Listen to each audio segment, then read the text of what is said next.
বিসমিল্লাহির রহমানির রহিম। আমরা এই মুহূর্তে রয়েছি দাইসার এলাকায়, শ্রীনগর দাইসার এলাকায়। এখানে আপনারা দেখতে পাচ্ছেন যে একটি লাশ, একটি লোক 2-3 দিন হবে শাটার বন্ধ অবস্থায় তার লাশটি দেখা যাচ্ছে। তার নাম বুলু। সে এই এলাকায় কাজ টাজ করতো। তার বাড়ি হচ্ছে মুসুরিপাড়া। স্থানীয়রা বলছে যে সে বুলু, তার লাশটি সে এই ঘরটি ভাড়া নিয়ে ছিল সম্ভবত। সে এখানে নিয়মিত থাকতো দেখতাম।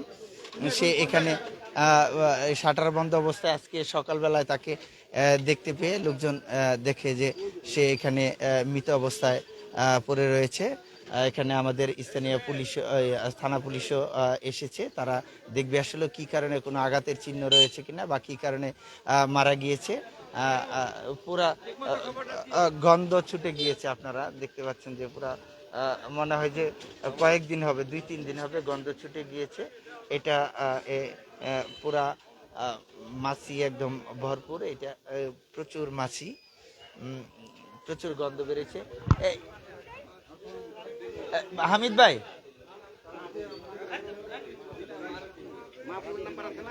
মাহবুব মেম্বারের নাম্বার দেখতেছি দেখতেছি কেমনে কখন মারা গেছে তা কইতারুম না। সকালে দেখলো কি? আরে লোকজন এন্ডা যাইতেছে, গন্ধ ছুটছে। আচ্ছা, ওই গন্ধ মাছি মুছি দেখিয়া হাসে কইছে যে হ্যান্ড থেকে গন্ধ বেরিয়েছে।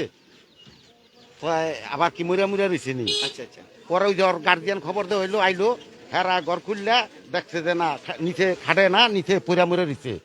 পরে হাসি বেনান থেকে ভাড়া নিছিল তাই না? ভাড়া মন আমি ছুটি কইতারুম না। কার ঘর এটা?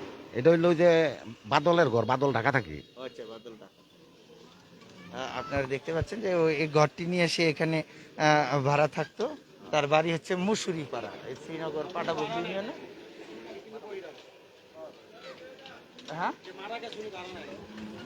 ও থাকতো, ও থাকে আরেকজন। হ্যাঁ, সে বুলু বুলু বুলু হচ্ছে ওই যে মুসুরি পাড়া রয়্যাল গো বাড়ির সাথে বাড়ি, রয়্যাল ভাইগো বাড়ির সাথে বাড়ি ওখানে। ঠিক আছে। হ্যাঁ, প্রচুর গন্ধ বেরোচ্ছে। আপনারা দেখতে পাচ্ছেন যে এখানে প্রচুর মানুষ রয়েছে। যে মনে হয় 3-4 দিন হবে এখানে পড়ে রয়েছে। 3 দিন হবে। সে এখানে রাত্রি যাপন করতো। সে বুলুর মামু আসে, দেখান যাও কই, পরে পানি দেওয়া হয়েছে তাই না?